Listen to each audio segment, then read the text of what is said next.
നമസ്കാരം. വിഷുഫലത്തിൽ മകയിരം നക്ഷത്രം.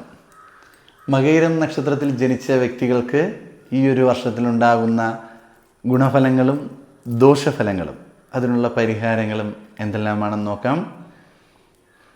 നിങ്ങൾക്ക് ഈ ഒരു വർഷം ഈ ഒരു ഫലത്തിൽ പറയുന്ന ഭാഗ്യാനുഭവങ്ങൾ നിങ്ങളുടെ ജീവിതത്തിൽ കൂടുതലായും വരുന്നില്ല എന്നുണ്ടെങ്കിൽ നിങ്ങളുടെ ജാതകം ഒന്ന് പരിശോധിക്കുക. പലരും പറയാറുള്ള കാര്യമാണ്, ഈ പറയുന്നതെല്ലാം വെറുതെയാണ്, ജീവിതത്തിലൊന്നും വരുന്നില്ല, ഇതിന് ഓപ്പോസിറ്റാണ് നടക്കുന്നതെന്ന്. അങ്ങനെ സംഭവിക്കുന്നു എന്നുണ്ടെങ്കിൽ നിങ്ങളുടെ ജാതകം പരിശോധിക്കുക. ജാതകത്തിൽ ഇപ്പോഴത്തെ ദശാപഹാരം ഏതാണെന്ന് മനസ്സിലാക്കുക. രാഹു, കേതു, വ്യാഴം, ശനി എന്നീ ഗ്രഹങ്ങൾ രാശി മാറുമ്പോൾ ആ രാശി മാറ്റത്തിലൂടെ നിങ്ങൾക്ക് എന്തെങ്കിലും ഗുണങ്ങളുണ്ടോ എന്ന് പരിശോധിക്കുക. ഇതെല്ലാം നോക്കിയിട്ട് അതിൻ്റെയും ചെറിയൊരു പരിഹാരം ചെയ്ത് മുന്നോട്ട് പോയാൽ നിങ്ങൾക്ക് നേട്ടങ്ങൾ ഉണ്ടാകുകയും ഭാഗ്യങ്ങൾ ഇരട്ടിയായി വരികയും ദോഷങ്ങൾ കുറയുകയും ചെയ്യും. ജാതകഫലം അറിയുന്നതിന് സ്ക്രീനിൽ കാണുന്ന വാട്സാപ്പ് നമ്പറിൽ മെസ്സേജ് ചെയ്യുക. ഈ ചാനൽ ആദ്യമായിട്ടാണ് നിങ്ങൾ കാണുന്നു എന്നുണ്ടെങ്കിൽ ചാനൽ സബ്സ്ക്രൈബ് ചെയ്യുക. നിങ്ങളുടെ ജീവിതത്തിൽ അനുഭവിച്ചു കൊണ്ടിരിക്കുന്ന ദോഷങ്ങൾ അല്ലെങ്കിൽ നിങ്ങൾ നിത്യവും പ്രാർത്ഥിക്കുന്ന ചില കാര്യങ്ങൾ, വിദ്യാഭ്യാസപരമായിട്ട് അല്ലെങ്കിൽ ജോലി ലഭിക്കുന്നില്ല, വിവാഹം നടക്കുന്നില്ല എന്നിങ്ങനെയുള്ള ദുഃഖങ്ങൾ നിങ്ങൾക്കുണ്ട് എന്നുണ്ടെങ്കിൽ കമൻറ്റ് ബോക്സിൽ നിങ്ങളുടെ പേരും നാളും ഒന്ന് രേഖപ്പെടുത്തുക. നിത്യവും നടക്കുന്ന പൂജാ പ്രാർത്ഥനകളിൽ നിങ്ങളുടെ പേരും നാളും പറഞ്ഞ് പൂജയിൽ ഉൾപ്പെടുത്തുകയും നിങ്ങൾക്ക് ചെറിയ രീതിയിൽ ഒരു മാറ്റം ജീവിതത്തിൽ വരികയും ചെയ്യും. നിങ്ങളുടെ ജീവിതത്തിൽ ചെറുതായിട്ടെങ്കിലും ഒരു മാറ്റം വരികയും സന്തോഷിക്കുവാൻ ഒരവസരം ലഭിക്കുകയും ചെയ്താൽ അത് നമുക്ക് കിട്ടുന്ന ഏറ്റവും വലിയ അനുഗ്രഹം തന്നെയാണ്. അപ്പോൾ നിങ്ങളുടെ പേരും നാളും എഴുതി അറിയിക്കുക. അതിനോടൊപ്പം ഏതെങ്കിലും വിഷയത്തിന് വേണ്ടിയാണ് പൂജ നടത്തേണ്ടതെന്നുണ്ടെങ്കിൽ അതും കൂടി അറിയിക്കുക. അത് തീർച്ചയായിട്ടും ചെയ്യുകയും നിങ്ങൾക്കതിൻ്റെ മാറ്റങ്ങൾ ഉണ്ടാകുകയും ചെയ്യും. ഈ ഒരു വർഷത്തിൽ മകയിരം നക്ഷത്രക്കാർക്കുണ്ടാകുന്ന ഗുണഫലങ്ങളിൽ ഏറ്റവും പ്രധാനമെന്ന് പറയുന്നത്, മറ്റുള്ളവർ നിങ്ങൾക്ക് ദോഷകരമായി ചെയ്തുകൊണ്ടിരുന്ന വ്യക്തി, അതായത് നിങ്ങളുടെ വളർച്ചയിൽ അസൂയ അല്ലെങ്കിൽ ശത്രുത ഉണ്ടായിരുന്ന വ്യക്തികളാണെന്നുണ്ടെങ്കിൽ അതെല്ലാം മറന്ന് നിങ്ങളെ സ്നേഹിക്കുകയും നിങ്ങളെ വിശ്വസിക്കുകയും നിങ്ങളോടൊപ്പം നിങ്ങളുടെ സൗഹൃദത്തിനായി വരികയും ചെയ്യുന്ന ഒരു വർഷം തന്നെയായിരിക്കും. നിങ്ങളുടെ സാമ്പത്തികപരമായ വളർച്ചയിൽ നിങ്ങളുടെ കൂടെയുള്ളവർക്ക് അസൂയ ഉണ്ടാകുവാൻ സാധ്യത വളരെ കൂടുതലായി കാണപ്പെടുന്നു. ഊഹക്കച്ചവടങ്ങളിൽ നിന്നും പിന്മാറുന്നത് നല്ലതായിരിക്കും. സാമ്പത്തിക ഇടപാടുകൾ വളരെയധികം ശ്രദ്ധാപൂർവം കൈകാര്യം ചെയ്യുക. കാർഷിക മേഖലയിൽ പ്രവർത്തിക്കുന്നവർക്ക് നേട്ടങ്ങളും വിജയങ്ങളും ഉണ്ടാകും.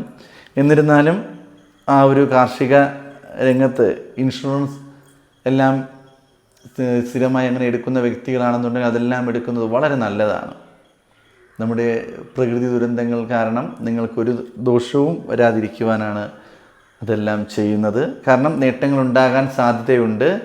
കാലാവസ്ഥയ്ക്ക് അനുസരിച്ചുള്ള വ്യതിയാനം സംഭവിക്കുമ്പോൾ നമ്മുടെ ബിസിനസ് അല്ലെങ്കിൽ നമ്മുടെ ജോലിയിൽ ഒരു നഷ്ടവും വരുവാൻ പാടില്ല. മേലധികാരികളുടെ ആദരവ്, അംഗീകാരം, അവരുടെ ബഹുമാനം, അവരുടെ പ്രീതി ഇതെല്ലാം പിടിച്ചു പറ്റുവാൻ സാധിക്കുന്ന ഒരു വർഷമാണ്.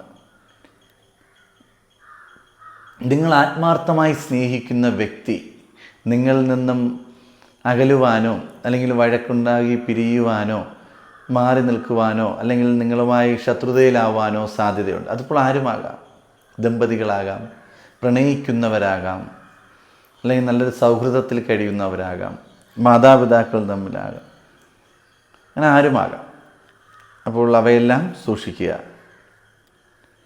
ദമ്പതികൾക്ക് വിട്ടുവീഴ്ച മനോഭാവം അനിവാര്യം തന്നെയാണ്.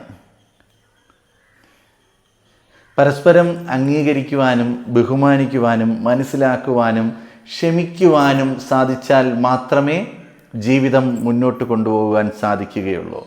നിശ്ചയിച്ച കാര്യങ്ങൾ കൃത്യസമയത്ത് ചെയ്തു തീർക്കുവാൻ വേണ്ടി അധിക ചിലവുകൾ വരുന്ന ഒരു വർഷം തന്നെയാണ്. ചിലവുകൾ വളരെ കൂടുതലായി കാണുന്നുണ്ട്. ക്ഷമയും വിനയവും സഹനശക്തിയും വിപരീതമായി നിങ്ങളുടെ ജീവിതത്തിൽ വന്നുകൊണ്ടേയിരിക്കും. നിങ്ങൾക്ക് എടുത്തുചാടിയുള്ള സ്വഭാവം മൂലം പല പ്രശ്നങ്ങളും ജീവിതത്തിൽ വരുവാൻ സാധ്യത വളരെ കൂടുതലാണ്.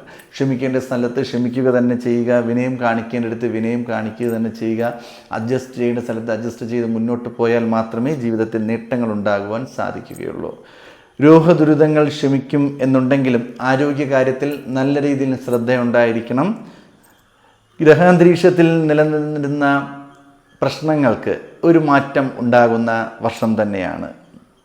കുടുംബത്തിൽ സ്ത്രീജനങ്ങൾ മുഖാന്തരം കലഹങ്ങൾ ഉണ്ടാകാൻ സാധ്യതയുണ്ട്. വളരെയധികം ശ്രദ്ധിക്കുക. ജനങ്ങൾ നിങ്ങളുടെ ഗൃഹത്തിൽ ഒരുമിച്ചുണ്ടായിരുന്ന ബന്ധുക്കൾ പിരിഞ്ഞ് മാറുവാനോ അല്ലെങ്കിൽ മാറി താമസിക്കുവാനോ അഭിപ്രായ വ്യത്യാസം ഉണ്ടാകാനോ സാധ്യതയുണ്ട്. ഏറ്റെടുത്ത പ്രവർത്തികൾ വിജയത്തിൽ എത്തിക്കുവാൻ വേണ്ടി രാപ്പകൽ അധ്വാനിക്കേണ്ടി വരും. കഷ്ടപ്പെട്ട് കഴിഞ്ഞാൽ വിജയം ഉറപ്പായും നിങ്ങൾക്കുണ്ടാകുക തന്നെ ചെയ്യും. വിദ്യാഭ്യാസപരമായി ഒരുപാട് നേട്ടങ്ങൾ കൈവരിക്കുവാൻ സാധിക്കുന്ന ഒരു വർഷം തന്നെയാണ്. മത്സര പരീക്ഷകളിൽ നിങ്ങൾ പ്രതീക്ഷിക്കുന്നതിനേക്കാളും അപ്പുറം വിജയം കൈവരിക്കുവാൻ സാധിക്കും. ഇൻ്റർവ്യൂ, ടെസ്റ്റ് എന്നീ കാര്യങ്ങളിൽ നിങ്ങൾക്ക് വിജയിക്കുവാനും നല്ല രീതിയിൽ ജോലിയിൽ മുൻഗണന ലഭിക്കുവാനും എല്ലാം സാധിക്കുന്ന ഒരു വർഷം തന്നെയാണ്. സഹോദരങ്ങൾക്ക് വേണ്ടി പണം ചിലവാക്കേണ്ടി വരുന്നൊരു വർഷം തന്നെയാണ്. സഹോദരങ്ങളുടെ വിവാഹ സംബന്ധമായിട്ടോ അല്ലെങ്കിൽ ഗ്രഹസംബന്ധമായിട്ടോ വിദ്യാഭ്യാസ സംബന്ധമായിട്ടോ പണച്ചിലവ് വരാം. ഊഹക്കച്ചവടം, ലോട്ടറി എന്നിവയെല്ലാം വളരെ ശ്രദ്ധാപൂർവം കൈകാര്യം ചെയ്യുക. ധനനഷ്ടമുണ്ടാകാൻ സാധ്യത കൂടുതലായി കാണുന്നു. വാഹനങ്ങൾ വാങ്ങുവാൻ സാധ്യതയുണ്ട്. വാഹനങ്ങൾ മാറ്റി വാങ്ങുക, പുതിയ വാഹനങ്ങൾ വാങ്ങുക, ഇവയ്ക്കെല്ലാം സാധ്യത വളരെ കൂടുതലായി കാണുന്ന ഒരു വർഷമാണ്. പരിക്ക്, രോഗദുരിതങ്ങൾ എന്നിവ മൂലം ജോലിയിൽ നിന്നും വിട്ടു നിൽക്കുകയോ ജോലിയിൽ പ്രവേശിക്കുവാൻ പറ്റാത്തൊരവസ്ഥയിൽ നമ്മൾ എത്തിച്ചേരുവാനോ എല്ലാം സാധ്യതയുണ്ട്. വാഹനം ഓടിക്കുന്നവർ വളരെ ശ്രദ്ധാപൂർവം ഓരോ കാര്യങ്ങൾ കൈകാര്യം ചെയ്യുക. അല്ലെങ്കിൽ ഡേഞ്ചറായിട്ടുള്ള ജോലി ചെയ്യുന്ന വ്യക്തികൾ വളരെ ശ്രദ്ധാപൂർവം എല്ലാ സേഫ്റ്റിയും നോക്കിയിട്ട് വേണം ജോലിയിൽ പ്രവേശിക്കുവാൻ. കാരണം ആരോഗ്യമുണ്ടെങ്കിൽ മാത്രമേ നിത്യവും ജോലി ചെയ്യുവാനും കുടുംബത്തെ സംരക്ഷിക്കുവാനും സന്തോഷകരമായി ജീവിതം മുന്നോട്ട് നയിക്കുവാനും സാധിക്കും. ചെറിയ രീതിയിലുള്ള പ്രശ്നങ്ങൾ ഉണ്ടാകാൻ സാധ്യതയുണ്ട് എന്നാണ് പറഞ്ഞു വരുന്നത്. വളരെ ശ്രദ്ധാപൂർവം കൈകാര്യം ചെയ്യുക. നിങ്ങൾക്ക് വിവാഹ സംബന്ധമായിട്ടുള്ള ആ ഒരു തടസ്സം ഈ ഒരു വർഷം മാറിക്കിട്ടും. വിദേശ യാത്രയ്ക്ക് ശ്രമിക്കുന്നു എന്നുണ്ടെങ്കിൽ ആ തടസ്സങ്ങളെല്ലാം മാറുകയും വിദേശ യാത്രയ്ക്ക് പോകുവാൻ സാധിക്കുകയും ചെയ്യുന്ന ഒരു വർഷം തന്നെയാണ്. വിദ്യാഭ്യാസപരമായി നേട്ടങ്ങൾ കൈവരിക്കുവാൻ സാധിക്കും. ആരോഗ്യപരമായിട്ട് മെച്ചമുണ്ടാകുക തന്നെ ചെയ്യും. നേട്ടങ്ങളും വിജയങ്ങളും നിങ്ങളെ തേടി വരും എന്നുണ്ടെങ്കിലും നിങ്ങളുടെ കൂടെ നിൽക്കുന്നവർ തന്നെയാണ് നിങ്ങളുടെ ശത്രുക്കളായി വരുന്നത്. സംസാരം വളരെയധികം നിയന്ത്രിച്ച് മുന്നോട്ട് പോകുന്നത് വളരെ നല്ലതായിരിക്കും. ജന്മനക്ഷത്ര നാളിൽ ക്ഷേത്ര ദർശനം നടത്തുകയും ഗണപതി ഹോമം നടത്തുകയും അല്ലെങ്കിൽ ഉണ്ണിയപ്പ നേദ്യം നടത്തുകയും അഷ്ടദ്രവ്യ നേദ്യം നടത്തുകയും എല്ലാം ചെയ്യുന്നത് വളരെ നല്ലത് തന്നെയായിരിക്കും. നിത്യവും ക്ഷേത്ര ദർശനം നടത്തുക. ദുർഗാദേവിയെയും ഗണപതി ഭഗവാനെയും ഒരുമിച്ച് പ്രാർത്ഥിച്ച് പുഷ്പാഞ്ജലികളെല്ലാം അർപ്പിച്ച് മുന്നോട്ട് പോയാൽ തടസ്സങ്ങൾ മാറുകയും ശത്രുക്കൾ നിങ്ങളുടെ മിത്രങ്ങളായി വരികയും ചെയ്യും. നിങ്ങളുടെ ജീവിതത്തിൽ നിങ്ങൾക്ക് ഒരുപാട് ബുദ്ധിമുട്ടുകൾ, പ്രശ്നങ്ങളുണ്ട് എന്നുണ്ടെങ്കിൽ ജാതകം തീർച്ചയായും പരിശോധിച്ച് അതിനുള്ള പരിഹാരം ചെയ്യുന്നത് നല്ലത് തന്നെയായിരിക്കും. ചെറുതായിട്ടുള്ള ജീവിത പ്രശ്നങ്ങൾക്ക്, അതായത് നിങ്ങൾക്കിപ്പോൾ ജാതകം നോക്കാതെ തന്നെ നിങ്ങളുടെ പ്രശ്നങ്ങൾ മനസ്സിലാകുന്നു, അല്ലെങ്കിൽ ഒരു കാര്യം നേടുന്നു, അല്ലെങ്കിൽ വിവാഹം നടക്കുവാൻ വൈകുന്നു, ജാതകമെല്ലാം പരിശോധിച്ചിട്ടും വിവാഹം നടക്കുന്നില്ല, വൈകിക്കൊണ്ടേയിരിക്കുന്നു എന്നുണ്ടെങ്കിൽ കൃത്യമായിട്ടും പേരുന്നാളും നമ്മുടെ കമൻറ്റ് ബോക്സിൽ രേഖപ്പെടുത്തുക. കൃത്യമായി നമ്മുടെ പൂജാധികാരികളിൽ നിങ്ങളുടെ പേര് ഉൾപ്പെടുത്തി പ്രാർത്ഥിക്കുന്നതായിരിക്കും.